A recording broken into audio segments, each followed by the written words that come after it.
yeah, just a childhood dream, dreaming about getting drafted since I was, a little kid playing in my local club back home. But yeah, I didn't have a strong indication where I was going. Met with a few clubs, met with Port probably once or twice, but no clubs really guarantee or anything. But yeah, then the name got called out, and yeah, I was stoked because meeting with all the recruiters, they were just so nice to me and very welcoming. Hey guys, before we start this episode, a big thanks to our major sponsor for the last couple of years, Southern Slugs. Speaking of the Southern Slugs, there's a great event happening in October this year in Croatia. The Australian men's and women's teams are heading over there to take on the Croatian national teams. The tour will be headlined by the one and only Kevin Sheedy, who'll be coaching both teams. Brent Harvey and Isaac Smith, speaking of legends, well, they'll be playing for the national men's team and doing school coaching clinics as well. How good is that? 2 dates to the 7th to the 15th of October. Also available at 6 nights, cruising the Croatian coast on a 5-star boat or taking the Oktoberfest in Munich, Germany. I've done that before and it's unbelievable. So it's all thanks to Aussie Rules Global taking the game to the world. Head over to the Southern Slugs Facebook page for more details. Well, what a pleasure it is to have Tom Anastasopoulos on Legends with Bevo. G'day, how are you? Thanks for having me. Mate, great to have you on the show. We chatted probably a few months ago to your housemate, Lachie Charleson, and got a bit of dirt. He's given me a bit of dirt on you, and you got some good dirt on him. So we're looking forward to that today. But we'll get back to last year. Hearing your name called out at the 2023 national draft, what was that like, Tommy? And did you have an inkling that you were going to be going to Port, or was it a bit of a surprise still?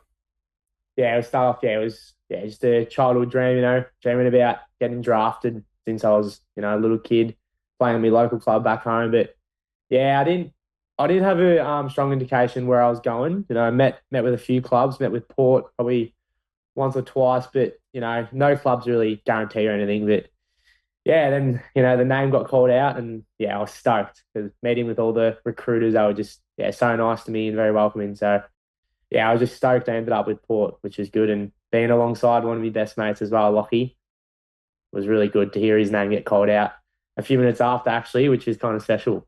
It was good. When Ken Hinkley rang Lachie, he actually didn't know who he was. Did you have the same thing?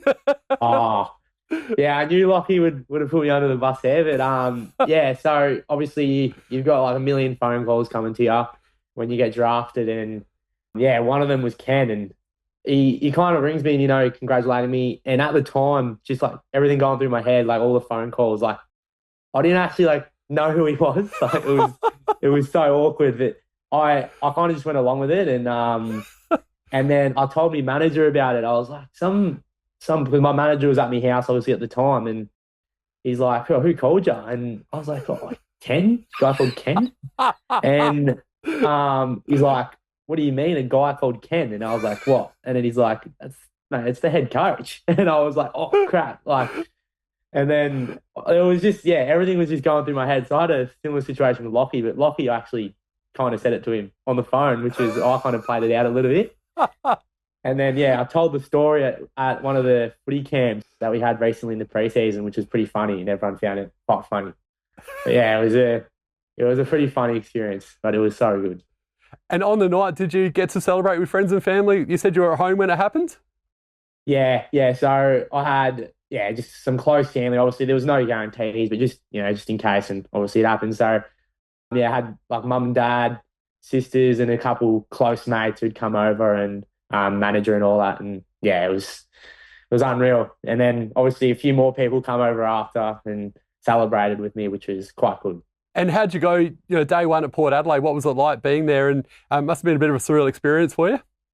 Yeah, no, it was unreal. So obviously I was a bit nervous going in, like obviously, kind of looking up to a few of the players growing up. So it's quite surreal that you're actually going to go in and, train alongside them and play with them, hopefully. And first day was unreal. Just everyone was so welcoming, and, getting to know everyone and meeting new coaches, and just like the lifestyle as well. So much different to, obviously back home, back at juniors, like you got so much things going on, like meetings and, all different meetings and that. But it was a nice fun day. And obviously Ken would put up a little highlight package of you and make you, feel a bit excited, and all the boys getting up and about, which was good. So no, the first day was unreal. Loved it. And had you spent much time in Adelaide before you came over, Tom? I've only been up here once prior to this. So I went to school at Geelong College, and we had a footy trip up here last year, or following year, sorry, when I was in year 11. And yeah, we came up here and played a few schools before our actual comp, for our APS comp. So we stayed down at the West Beach Caravan Park, I think it was. And I can't remember who we played. I think it was is it Scotch? Is there Scotch up here? School, I'm pretty sure. And yeah, we played them in a practice match and went to a game up here. I think it was Gather Round weekend actually when we came up. So went to watch a couple of games, and yeah, that's probably the only other time I've been up here. Would have been a bit different to being in Melbourne. Oh, yeah, a lot different. Adelaide's a bit different. It's actually people say it's like where I'm from in Geelong, it's like a bigger Geelong, but kind of reminds me of Geelong a little bit. But yeah, no, I'm loving it up here. It's a great place. And tell us about your junior footy. Was there an influence growing up, Tommy, someone that got you into your footy? Was it through family or friends? Or yeah, how'd you sort of get involved and explain your junior pathway? Yeah, so I started off obviously down in Geelong at Newtown Chilwell Football Club, kind of where I grew up, like probably the heart of Geelong. And then, yeah, I've been there my whole juniors since I was 8 all the way through to under 18s. And, I kind of had a few mentors growing up, probably mainly one of my dad, obviously, would kind of push me every day and want me to get better. But probably 3 coaches actually. Well, 2 of my local would be David Wojcinski, who played for Geelong, and Kane Marsh, who was a local legend in the GFL, won a few premierships down at North Shore. So they were the main 2 for me growing up. They kind of coached me through my juniors, probably when it started getting a bit serious. And whenever I needed them, they'd do anything for me to get better, which is good. And yeah, I just really proud of them for that. And probably Paul Corrigan as well, who's the Geelong Falcons. So obviously I was invited to the Geelong Falcons in under 16s, and he was kind of another one for me. And, he probably got me through the whole way, coached me at Vic Country as well. So they were probably my main 3 mentors as a coach growing up. And when did you first start playing footy with Lachie Charleson? We first started playing at the Champs, under 18s Champs Vic Country, and Cora would kind of call us a little dynamic duo because we kind of, love a little joke and stuff around a little bit. And yeah, we kind of met each other playing Falcons at the Rebels. So when we used to play each other, we used to have a little rivalry with the Falcons and Rebels. So me and Lachie used to always get into each other. We didn't really know each other, but I kind of knew of him. And then, yeah, we started to build the connection down at the Vic Country Champs. Kind of stayed in each other's rooms throughout the Champs because you have to be with a partner. So me and Lachie are the 2 small forwards. So we'd be with each other most of the time, which was pretty funny. It's funny, isn't it, after playing against him and then now being, best mates and teammates and housemates. Yeah. Yeah, I know. It's unreal. So cool. Unreal. And what about down at Port Adelaide? Have you got some mentors down there as well? Obviously, looking up to growing up, Zach Butters would be one. Obviously, he's always getting into me. First training, I remember first person I got tackled by was him, and he sure gave me a good welcome to the club, which was good. So yeah, he'd be one. There's plenty. Probably Darcy Byrne-Jones as well. Probably my position, a similar position. Darcy Byrne-Jones, Jetty McEntee, probably those 2. They really helped me out at the club. Even all the leaders as well, like Connor, Sam Powell-Pepper as well. Probably one. He's really good to me. And yeah, just all the boys are great. They're so good to me. And in terms of, some of the funny teammates, who are the boys that like to crack some jokes or play some pranks down there, Tom, sorry? Well, yeah. Well, obviously, Lachie. Lockie's definitely one. Zach Butters, I reckon, would be up there. He loves to joke around. Todd Marshall is a bit of a joker, I reckon. Yeah, there's a few of them. No, there's quite a few, but those are the main ones, I reckon. And any pranks that you can share, or is it all behind closed doors? Nah, there's one going around. So it's like the boys are like sticking a cup to our lockers, inside lockers, and there's like water and soap in there. And you open the locker and it tips out. And I've been done by that. A few boys have, so there's probably one going around. But yeah, who knows? Boys are moving our stuff around, moving my bags around, and having a bit of fun in there. But I was actually searching for my bag for like 40 minutes the other day because someone's moved my bag as a joke. But nah, it's good fun. The boys are so good. The water joke must be one that's been going on for ages, because I reckon I interviewed Hammer, gee whiz, back in about sort of 2018 or 2019, and he told me about the water joke. So. Oh, did he? Yeah. I was gonna say, because I opened me locker the other day and just poured out with like soap and water, and I was like, God, what's going on here? Nah, good. It was funny. And who's an AFL player, past or present, that you like to model your game on, Tommy? Probably leading into the draft, obviously. Probably, I don't mind a Tyson Stengel role. I just love the way he finishes goals. And probably, honestly, like Das Burns-Jones as well, probably leading in, just his pressure and just work rate as well. So I probably pride myself on my work rate and pressure, my main two, and then just try to finish my work as well. So yeah, I reckon Tyson Stengel probably coming in would probably be a main one for me. And what do you like to do outside playing footy? Oh, I love me golf. I know Lachie probably said that as well, but yeah, I love me golf. We just got a membership down at West Lakes, so beautiful. Play there quite a bit. Yeah, probably golf. It's probably not much else to do up here, but even just going with the boys and just grabbing a coffee or whatever, just catching up, which is good. And you get to go back home, or is it a bit hard to sort of wait till the season finishes? I've been back a couple of times. The club's Ken's very, very good about going back home. Obviously, he's a big family man, so whenever I probably want to go back, he'd probably let me go. So, but I've been back quite a bit, and mum and dad come up here quite a bit for games and all that, and I think I've seen my family and friends quite a bit. I've been quite lucky as well to go back and see them. So, and it is a little bit harder with the in-season, obviously playing on Saturday, Sundays, and kind of the quick turnaround, probably that 6-7 day break. So you probably can't as much, but probably the buy rounds and that can. So, but no, it's been good. It's been cruisy. And I saw it recently in the footage that you were actually sitting next to Logan Evans when his name got called out that he was going to make his debut last week. How good?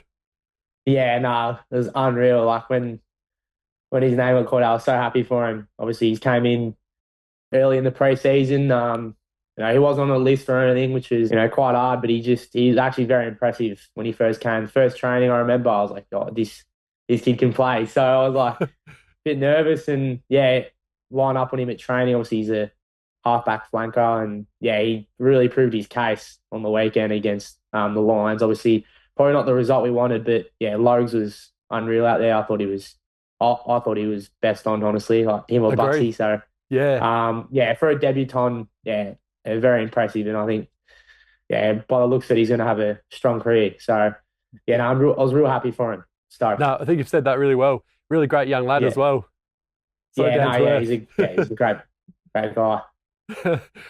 All right, time to have a bit of fun with your good mate Lachie Charleson now. So I'll let you dish some dirt on Lachie. And I've got a little bit of inside information that he's obsessed with Weet-Bix. Is this correct? Jesus, yes. I'm in bed just like watching a movie, and I hear someone calling up the stairs, and then we've already had dinner and all that, and I can hear it's not even the Weet-Bix, it's a NutriBullet as well. He make himself a smoothie, just going off the kitchen. I'll go out there, I'm like, what are you doing? And he's got 7 Weet-Bix in his bowl. He's got an addiction to Weet-Bix. He loves Weet-Bix. I barely touch the Weet-Bix, and he goes through probably a 24 pack of Weet-Bix. He's unbelievable. No, he loves it. Loves his Weet-Bix. I actually have to agree with Lachie there. I have Weet-Bix all the time. Even sometimes if I'm too late to have dinner, I'll just have 5 Weet-Bix and a dash of honey or a bit of Nutrigrain. So I'm with him on that one. He's the Weet-Bix banana and honey man. That's his little go-to. What other funny habits does Lachie have living with him?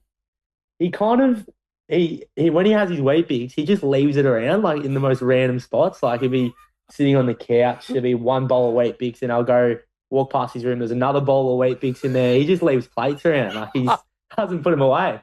But no, he's pretty good though. He's actually quite clean, which is surprisingly from Ballarat person. I couldn't imagine him being too clean, but there's not much. The girlfriend comes over. We don't see him for quite a while. He's always out and about, cuddling up on the couch as well, watching a movie. So he loves it.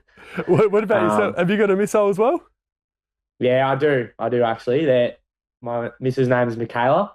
Oh, beautiful. So, she's from Geelong. So she's actually become quite close with Lottie as well. So they're good mates.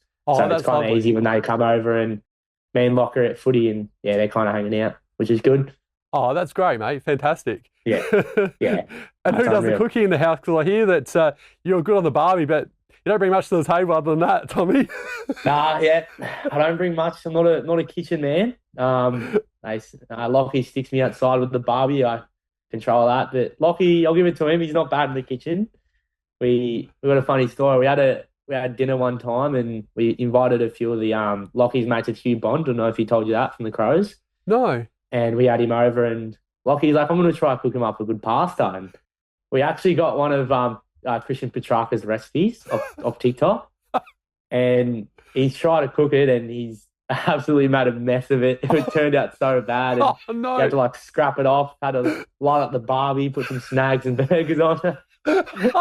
So I wouldn't say he's the greatest cook yet, but he can cook some good meals, some Mexican meals. He loves his Mexican. So yeah. I thought being a Greek, you'd be great at cooking Greek food, Tommy. Oh, nah. Mum never used to let me go near the kitchen at home, so mum doesn't trust me in the kitchen. But no, Dad's taught me well on the barbie. So no, I can probably only cook a pasta, I reckon, or some tacos and some meat and that. Nothing else special. That's what they got Uber Eats for. Yeah, that's why he's Uber Eats that. I love Uber Eats. And I hear you've got a couple of other weird traits.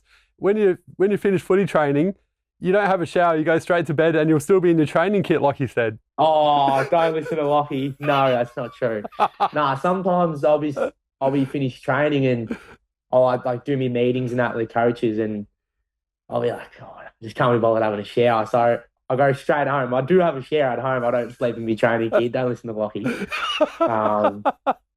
But yeah, I could probably have a bit more showers, I reckon, at the club. Sometimes I just walk out without having a shower after a big day on the track. And also you have to go to the toilet straight after having food. What's this all about?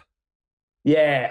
Oh, I don't even know. I have no idea. I just eat and then bang, straight in the toilet. Like, I don't know what's something wrong with the digestive system, but yeah, that's probably true.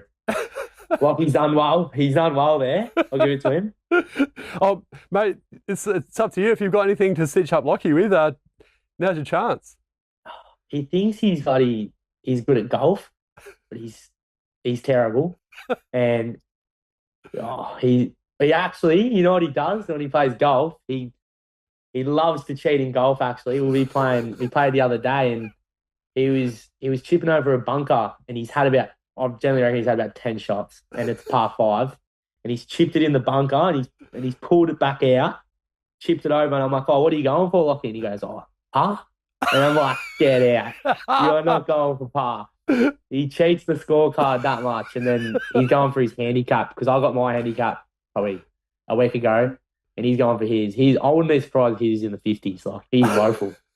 He's got some work to do on the course, but he loves to cheat in golf. I must admit, I think I've done a little bit in the past as well, so I'm a bit guilty of that. I've got better though. I've got better. So yeah, I can take some dodgy drops as well when I hit it in the hazards area. But yeah, his golf game's quite dodgy. So if you ever play with him, just be aware of his shots. Love that. No, there's not much else there. It's probably just the main Wheat Bix, NutriBullet. They're his two addictions. Well, it sounds like you guys have a lot of fun, Tommy. I love it. Thanks for sharing all that. It's brilliant. What about in the household? Is there any movies that you guys like to watch together, or TV shows or series or anything like that? We don't really watch, I wouldn't say it's TV shows. We love the YouTube. We get on the YouTube quite a bit. And yep. Lachie's a bit weird. That's another thing. I got some dirt on Lachie, actually. He always searches himself up and like shows like videos of him like at St. Pat's, like kicking goals for St. Pat's. That's another dirt I got. And like him, because he was like the chant leader of like the rowing for St. Pat's. So he'd always show me like him doing chants, and like he loves himself. He loves searching himself up on YouTube. So no, but we don't actually really watch many movies together, I don't reckon. It's probably more, I'd say, like, yeah, just a bit of YouTube. And we love watching Bryson DeChambeau on golf, so we watch him quite a bit. And no, we don't actually have many movie nights. we've been to reading cinemas a couple of times and watched a couple of movies, but yeah, that's about it. We don't really do too much else apart from play PlayStation. We play each other in FIFA quite a bit. Has an Uber driver ever got starstruck when they've arrived at your door, Tommy? Nah, I don't reckon. Did Lachie say something about that or? No. Nah, I don't reckon. I don't reckon he has. No. There's been a few Uber drivers at our door, but no, I don't reckon anyone has. Do you get many people recognise you on the streets now you're an AFL player, or? Nah, I wouldn't say. Nah, not that bad. But we probably, if you go out in the city, maybe like a few of the younger, probably a bit more of a younger crowd recognise you. But if it was like a old Port fan, they're not going to know who we are. But like if you're going out for dinner with, I went out for dinner last night with a couple of boys like Ollie Lord and Dill Williams, like Frank and that, and they'd kind of realise that you are a Port player because you probably with a few of the older boys. But nah, wouldn't say we get recognised too often. We're not on that level yet. So when I was a single lad back in the day and had hair and was in a bit better shape, I used to pretend that I was an AFL player, and it worked a couple of times with girls. That's funny. Especially overseas, because no one knows who you are, so you can say you're an AFL player. Yeah, say whatever you want. Say from Australia, what do you do? Play AFL. Tommy Anastasopoulos, thanks so much for joining us on Legends of Barrow for a chat today, mate. It's been an absolute blast. Nah, thanks heaps. Thanks for having me. It's been unreal chat. Thank you. And thanks for dishing the dirt on Lachie. That was brilliant. Nah, anytime. He deserves a bit of dirt. He always gives me a lot of dirt. Or he's giving you some good dirt, actually. So hopefully I got him back. Brilliant. I love it. We'll see you at Alberton next time. Yeah, cheers. Thank you. Thanks guys. Mate.